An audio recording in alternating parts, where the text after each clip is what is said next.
We had another good week in DraftKings where we finished in the top 21%, both in our cash lineup and GPP.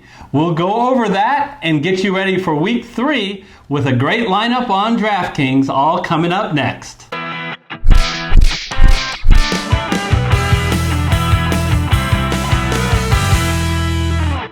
Hello everyone, I'm Eric Lee. And I'm Gary Kurtzman, and we are the Fantasy Football Consultants. And Eric, you know, week 3 coming up, week 2 in the books, and you know what, Eric, I'm so pleased because, you know, especially with our cash lineups, we put cash lineups out there for our DraftKings viewers, and we don't, of course, tell people they're going to make money, but the implication is these are good lineups. They're based on very rigorous analytical modeling, and it's documented, 9 out of the last 10 DraftKings lineup have cashed in and made money in the cash games. And this week was no exception.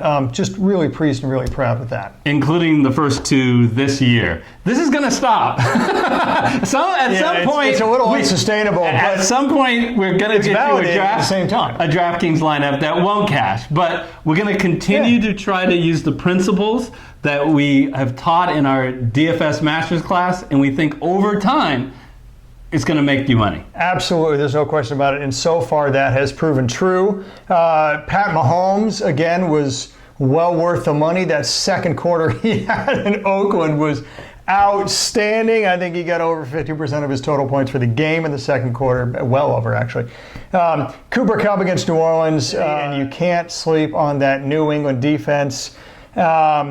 You know, Eric, there's a reason why you target quarterbacks that are interception friendly. Good things can happen. Lord knows Fitzpatrick on a per game basis led the NFL in interception percentage last year. And him along with Jameis Winston. Gave up 2 big, juicy ones that got taken back to the house of New England. So all in all, 155 points, just a hair's breadth away from the top 20, easily cashed.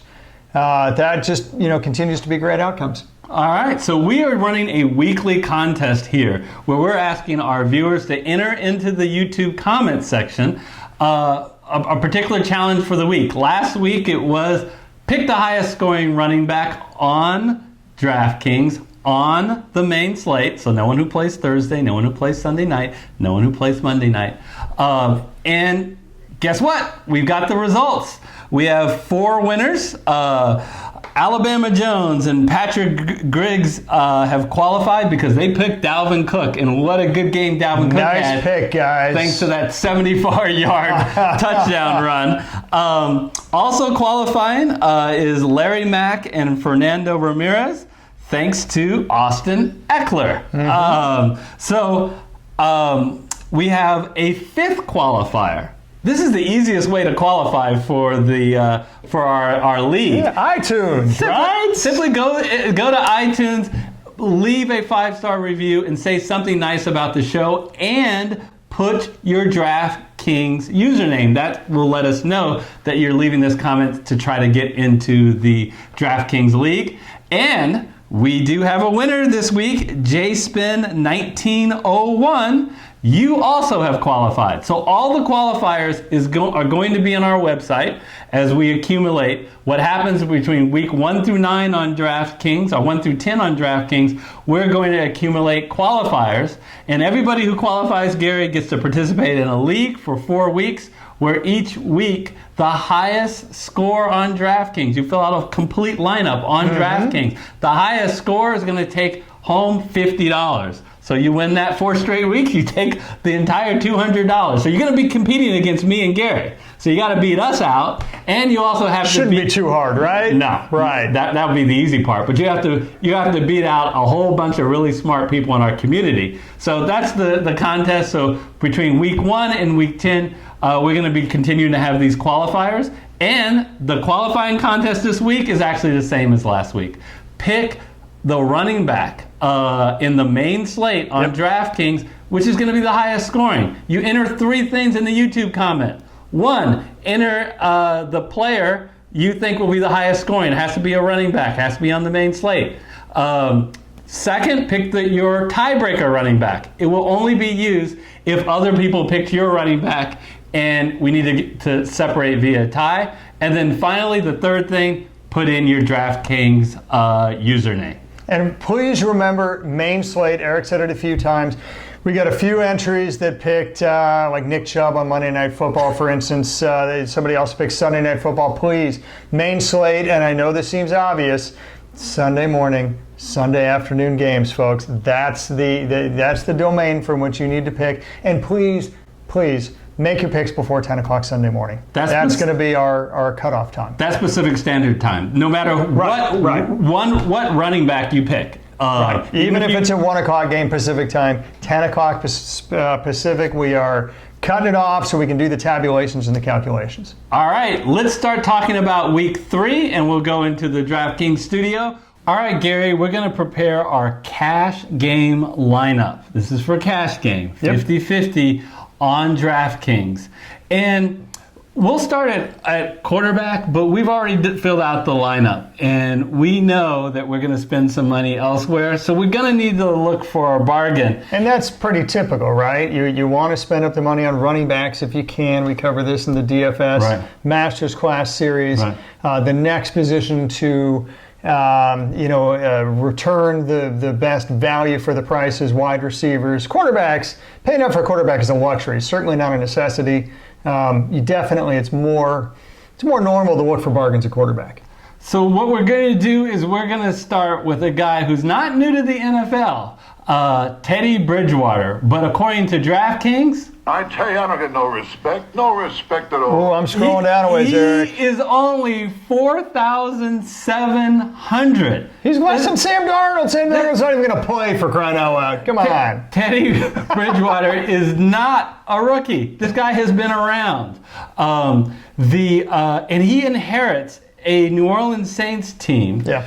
Gosh, Gary, with so many weapons, Jared Cook at tight end, and right now Michael Thomas and Alvin Kamara said, "Why'd you start with Jared Cook?" For some reason that was in my mind. So 3 major weapons. Look, I'm the first to tell you that Teddy Bridgewater didn't look great as he was brought in the middle of the game, but he'll have a week to prepare, and he's going to face a Seattle defense, which was much weaker than the LA Ram defense.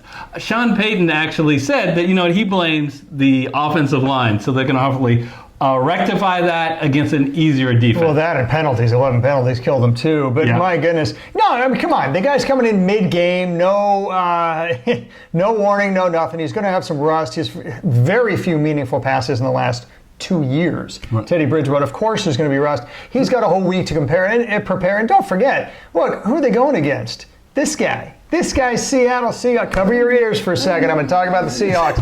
Look, these are the same. Shut the hell up. These are the same Seahawks that Cincinnati torched. Cincinnati, the Red Rifle torches these guys for 420 plus yards in week 1.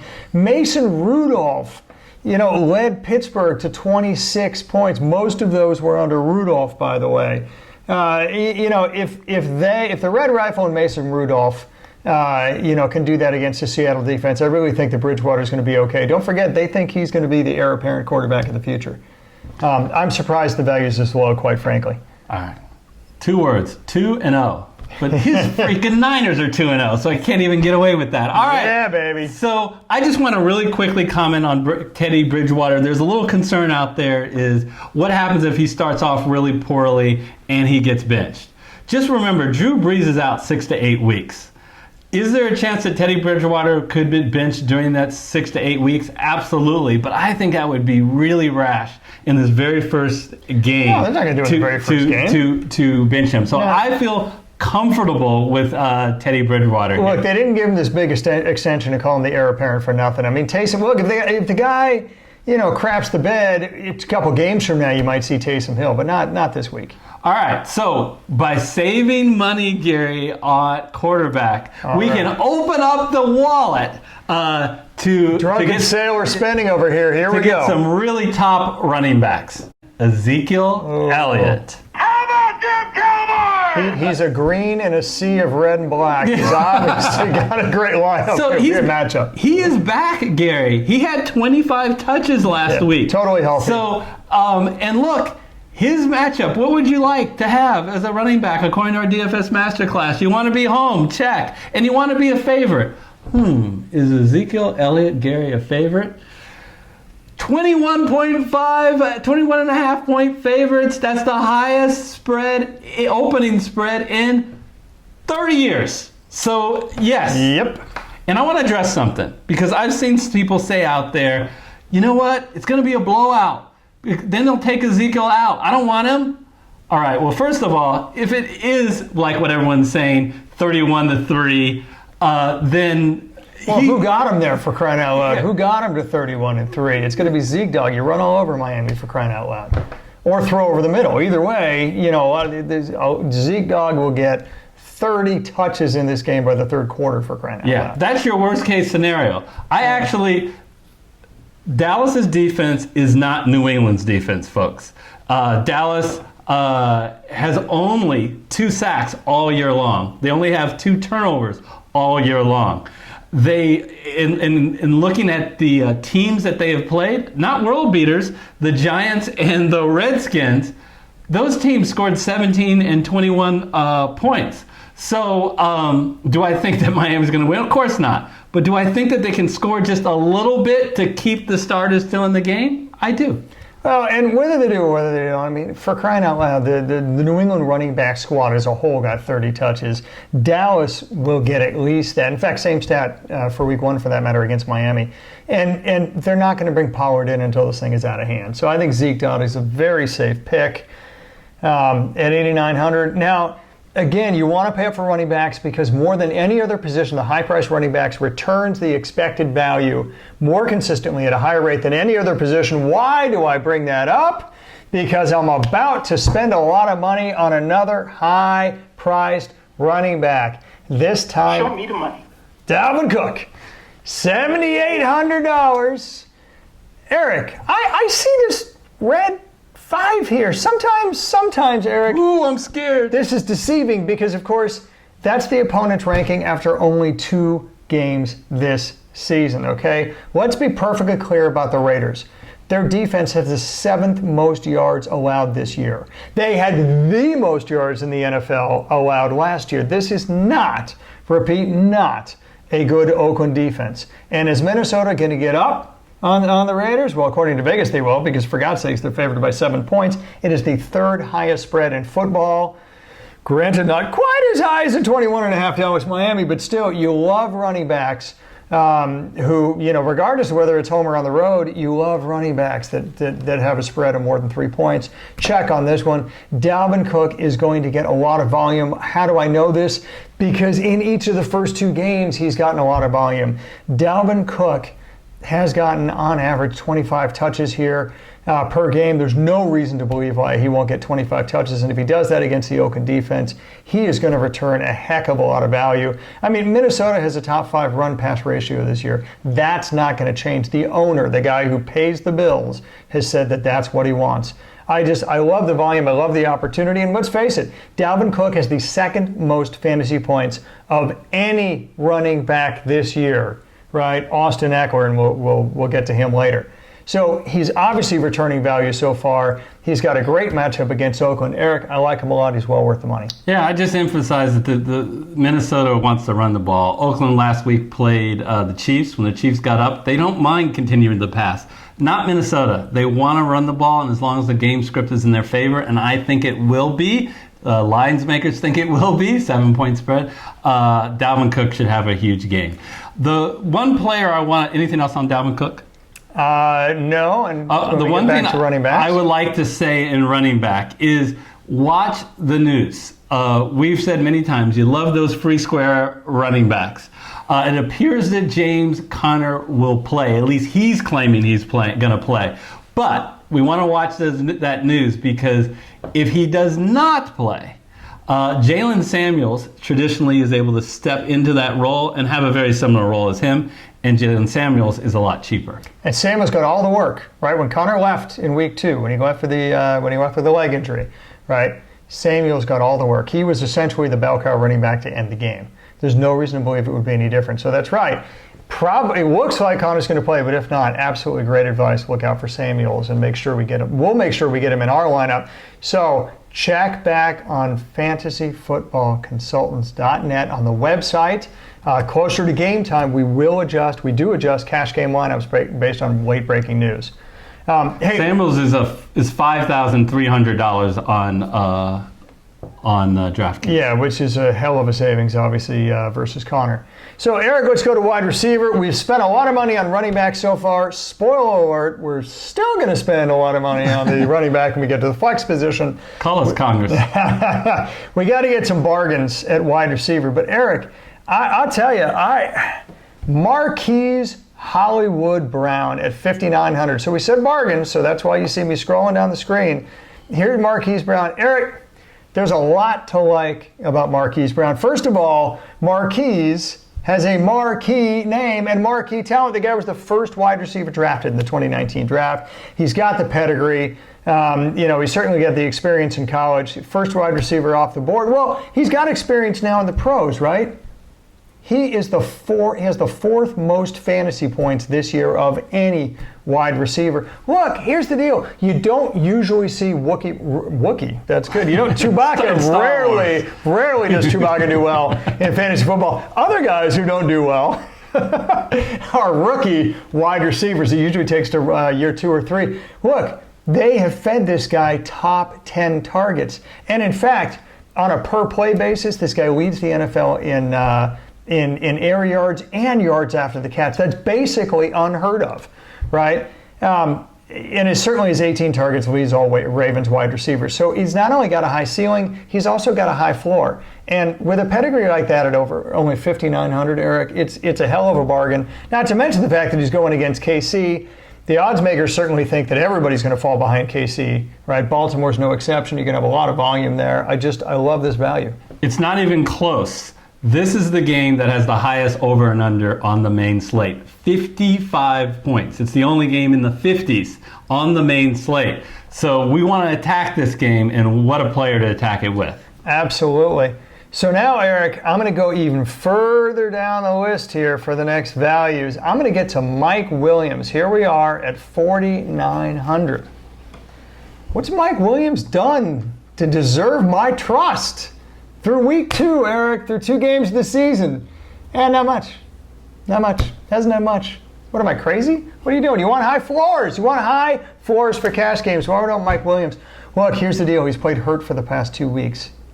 He says, I'm trusting Mike Williams here, but he says he is healthy now. And if he's healthy, this guy will lead the Chargers in red zone looks. Why? Because the only guy who can possibly challenge for red zone looks over Mike Williams is Hunter Henry.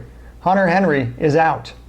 And believe me, Green is no substitute for Hunter Henry. They look for Williams early enough. Even injured, he got tied for the lead with the Chargers in red zone looks in weeks 2, right? And that was when he was hobbled.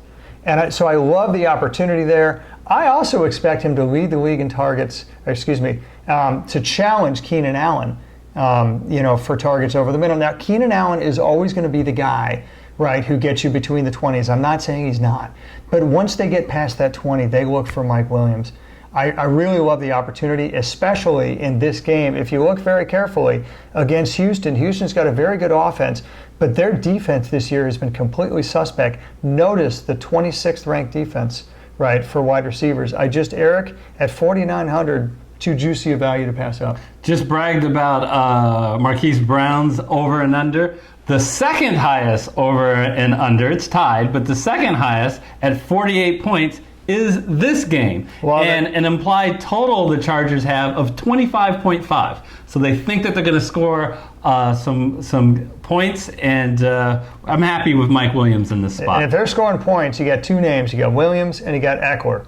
More on the latter in a moment. Well, Keenan Allen will likely be. You can't ignore that. I don't like him in the red zone. I just don't like him in the red zone, and the Chargers don't give him enough looks. Not that I disparage the talent overall. Okay, Eric, let's go fishing for more values here. Emmanuel Sanders, 4,800. So with Emmanuel Sanders, if you're new to the NFL, maybe you forgot. Emmanuel Sanders has always been the number one wide receiver for Denver as soon as they shipped Demaryius Thomas out of town, and even a little before that, he had taken over. So he's just continuing that this year. He seems to have a real rapport with Flacco. Look, I watched almost the entire Denver Bronco game last Sunday, and this is what Flacco does. He goes back to pass, and before the rush can get to him, he throws a short pass here, a short pass there, a short pass here. So on DraftKings, where you get PPR, a full point for each reception, the Denver wide receiver, specifically Emmanuel Sanders, is gold. So far this year, in the 2 games, he's averaged 10 targets, 8 receptions for 92 yards, and a TD. He scored a TD each game. So that's an average. So 10 targets a game at this price. It's almost unbelievable. I mean, look, he has the 3rd most fantasy points of any fantasy wide receiver in the NFL this year. And it's not a fluke. He's top 10 in targets for the reasons Eric just talked about. Folks, this is going to continue. This was almost supposed to be envisioned as the role Cortland Sutton would take over, but Cortland Sutton just sort of a failure to launch, slower to develop, whatever it is. It's obvious Emmanuel Sanders is the number 1 wide receiver in Denver. Take advantage of it. Take advantage of the 4,800 value, folks, because his floor at 4,800 you won't see a receiver at even near this value who has a higher floor than Emmanuel Sanders. Just a hell of a value. Okay. Speaking of value, I'm going to play, it's absolutely absurd, the price that Greg Olson has. I tell you, I don't get no respect. No respect at all. Oh, poor Greg Olson. I'm even going to have to scroll down before we get to Greg Olson at 3,700 for crying out loud. He's not even in the top 10 tight ends. That's a shocker. I simply don't understand it.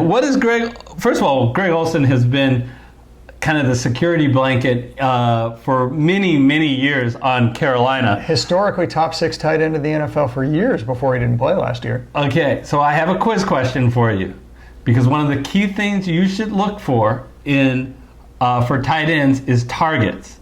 So, how many tight ends have more targets this year than Greg Olson?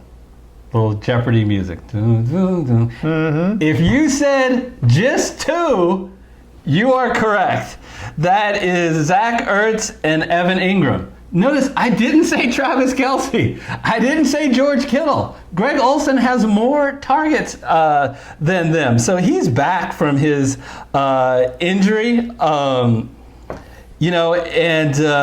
He can expose a very, very weak Arizona secondary, which already has been exposed by Mark Andrews and TJ Hawkinson, not your top tight ends at the beginning of the season, and they both had big games. Now, I'm going to admit something.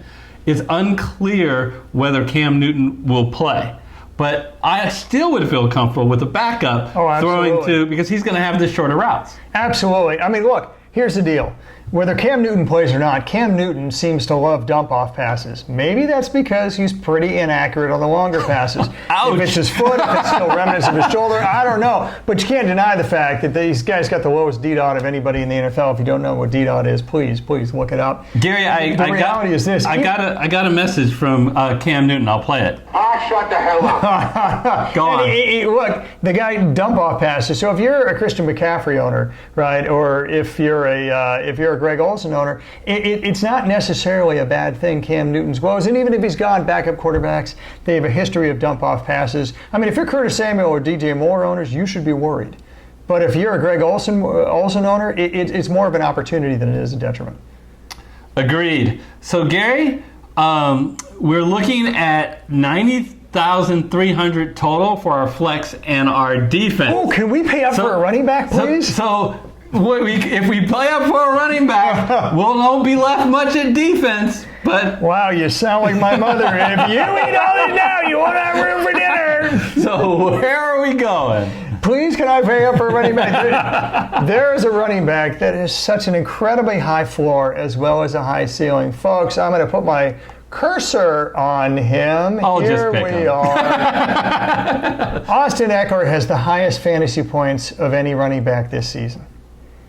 Austin Eckler is within 1 point of having the highest fantasy points of anybody at any position. The only people that have more fantasy points than Austin Eckler are quarterbacks, Lamar Jackson and Dak Prescott. I mean, quarterbacks usually have 15 to 20% at the end of the season more fantasy points than running backs. I mean, let me say it another way. The number 2, the second highest running back in the NFL, has almost 20% less points than Austin Eckler this year. This guy has gotten 23% of all the touches for the Chargers. I mean, hell, Melvin Gordon used to average 20%. So that's even an increase over Melvin Gordon, and he's doing more with it. Melvin Gordon, the giant sucking sound you hear is the leverage that is being lost by Melvin Gordon as he continues this incredibly ill-timed and ill-fated holdout. Look, here's the bottom line. At only $7,200, this guy's like Melvin Gordon on steroids because they're featuring him literally 10% more than they featured the 5th best fantasy running back in the NFL last year. He's just a hell of an opportunity at $7,200. He's also going against Houston. We already talked about the fact that it has the second highest total point projection from Vegas. Certainly the Houston defense would vindicate that. It's an opportunity for San Diego to pile on the points. Yeah. That's why LA, thank you. That's why we're piling on the points with Mike Williams and Austin Eckler in this game. Austin Eckler is a direct beneficiary of Hunter Henry being out. That really helps Eckler in the passing game, which he's been so active in the first 2 games. Like last week, 6 catches for 96 yards. I mean, that's just incredible. Yep. So we are left with very little money, folks. We only have 2 possible defenses to select. And we're not selecting the Dolphins, that's for damn sure. But guys, let me just interject something for 1 second. It is a very, as we cover in the 9-video DFS Masters Class series, it is a very viable strategy to punt on defense if the other players you pick are such values, and I think we can justify that here. Right? Defense is so volatile, and it's so kind of crazy and unpredictable from week to week that if you pick a reasonable defense, even if they have a bad matchup, statistically it's a very viable option, and that's exactly what we're doing here. Okay, so we just, so we'll go ahead and pick the Jets. I just want to comment that I'm not excited about this matchup, and I'm not going to try to spin it that I am. All the weapons that New England has. But the nice thing about the Jets, which Miami doesn't have at all, is they can put pressure on the quarterback. They have 7 sacks this year so far. And if you can put pressure on the quarterback, good things could happen. Look, they've been a top 5 fantasy defense so far this year. Is the matchup bad? Of course the matchup's bad. But I'm surprised, $2,100 for a top 5 defense. That's surprising to me. Yes, so it's a punt, but it's a punt that we feel so good about the rest of our lineup that we think is okay. So let's real quickly go through the lineup. We've got Teddy Bridgewater at quarterback. We have Ezekiel Elliott and Dallben Cook at running back. Man, are we getting a lot of targets out of our touches out of our top 2 running backs.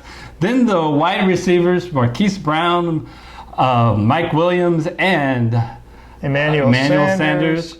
Greg Olson at tight end, Austin Eckler as our flex, and our defense is the Jets.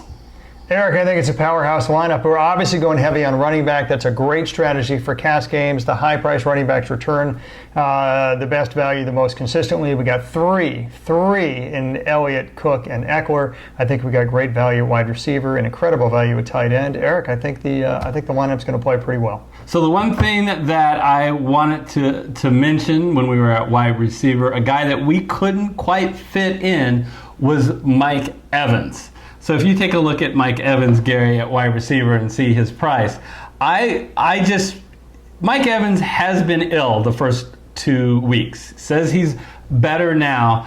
And I've said it for a long time. Jameis Winston is not a bad quarterback. He's an inconsistent quarterback. And he faces the Giants, which has a terrible defense. And Mike Evans is so disrespected by DraftKings, he's fallen behind teammate Chris Godwin. I would definitely. So he's fallen all the way to $6,600. If you can fit him in your lineup and it works for you, it's a good option. Absolutely, no question about it. So let's talk about GPP. We're not going to give you the full lineup. We think it's best for you to go in there and tinker with it how you like, but you got to start with the stack. And Gary and I are going to give our 2 favorite stacks. Gary, what's your favorite stack? Well, my favorite stack of the week is Lamar Jackson and Marquise Brown. Holy heck, have they been a great combination for the past 2 weeks. Lamar Jackson is $7,000. So he's actually the second highest quarterback for a reason, because he's far and away, or he and Dak Prescott, I should say, are far and away the NFL's most valuable players this year, and 10% higher than fantasy points of any other quarterback in the NFL. Just incredibly brutal. Lamar Jackson, he beats you with his legs, he beats you with his arm, and his favorite target is Marquise Brown, right? I mean, folks, I think last year we all remember the Lamar Jackson where Baltimore was hiding his arm. Well, this year they're showcasing his arm as well as his legs, and he throws to Marquise Brown on short passes, on intermediate passes, on long passes. For God's sakes, Marquise Brown has 18 targets in literally 5 quarters. Why do I say 5 quarters? Because he only had 1 quarter of play in the first game where he amassed double-digit fantasy points there too, right? And in week 2, they basically unleashed him in the full arsenal. Look, here's the deal. Even if Marquise Brown somehow sort of falls back down to earth and maybe his run rate is 2/3 of what it is now, this would still be the most prolific passing duo in the NFL. And Marquise Brown is only $5,900. So honestly, this stack to me has got a higher ceiling than any stack in the NFL. It's just not priced that way. All right, to give you a different perspective of a stack that I personally like is out of the Arizona Cardinals.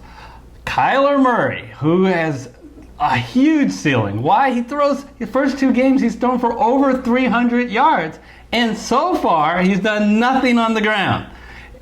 So lots of room for improvement on his ability to run the ball. And why not pick an old guy out there to stack up with good old Larry Fitzgerald? You want volume? Larry Fitzgerald can provide it. 11 and 13 targets in the first 2 games, both over 100 yards. So I'm excited about that, especially against Carolina, who has had problems this year on the defensive side, and they may not have their starting quarterback, so their drives may stall. Arizona, which runs a lot of plays, may very well be able to take advantage. That's my stack. So that'll do it for week 3. We want to remind you, though, we're giving you the specific picks for the week. But quite honestly, the more valuable thing is the process and the concepts. So you can apply these concepts and theories and strategies and tips and tricks to your own lineup. And that's what the DFS Master Class is all about. It's a 9-class series. We recommend you check it out. We'll put the playlist on the screen right now. As well, we'll put the playlist when it's available, the video to FanDuel. We did the same thing and pick our FanDuel picks. And if the Survivor video is ready, we'll throw that up on the screen. What the heck? Until next time, we'll see you then. We'll see you then.